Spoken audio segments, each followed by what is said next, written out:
Well, now it's time to look at bowling. And let's be honest, a lot of coaches find it far easier to deal with batting and fielding than they do bowling. So let's try and nail those key elements. Yes, it's foundations time again.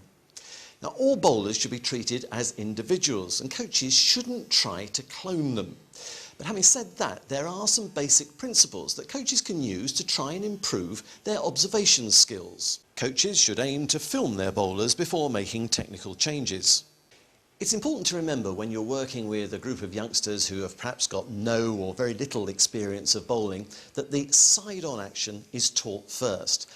But some youngsters may naturally bowl with a more open action. Well, if they do, don't discourage them. Now let's start by revisiting the basics. All bowling actions are preceded by a run-up or approach, which may vary in length, speed or angle depending on the type of bowler. To enhance consistency, a bowler usually marks the run-up to ensure a repeatable starting point.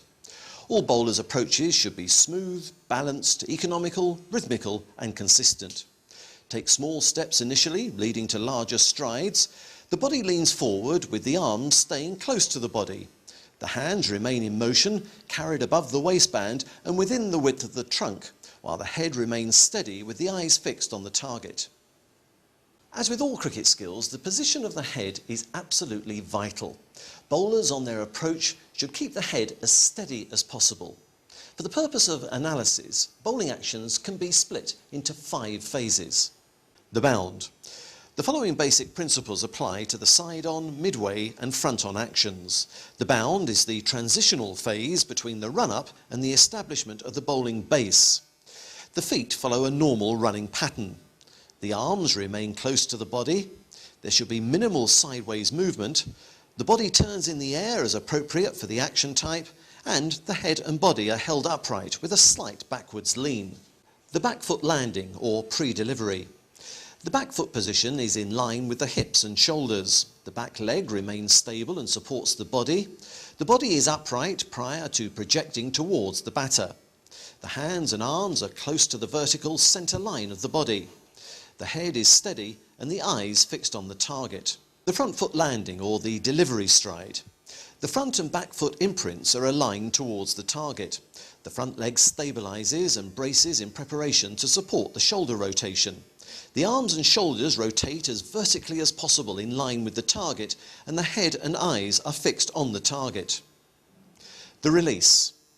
The ball is released at the highest point of the delivery arc. The fingers and wrist are appropriately positioned for the desired delivery. The front arm is close to the body and is still at the point of release. The head and eyes are fixed on the target. The follow-through. The body moves forwards towards the target, not onto the danger area. The shoulder rotation continues while the bowling arm folds to the body and finishes outside the front knee. The front arm breaks away behind the body with the head upright and the eyes still fixed on the target. Efficient and effective actions involve alignment between the hips and shoulders at key stages of the action. These are at the back foot contact and at the front foot contact.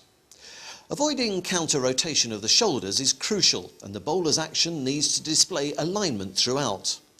Balance or stability is essential for bowlers as well as batters. At the back foot landing, notice how stable the landing is and how the bowler continues to move towards the target. All the major movements of the action should take place within an imaginary shoulder-width corridor. This can be seen in the run-up. We can also see this at the crease. Look at how all the key body parts remain in the corridor. Keep things simple and ensure all body movements are directed towards the target. Coaches should remember these as essential guidelines when dealing with bowlers. Look at the way the gather and bound take the body directly towards the target in a straight line. So, in summary, there's an ABCD of bowling fundamentals. A, alignment and athleticism. B, balance, posture and stability. C, corridor. D, direct movement towards the target.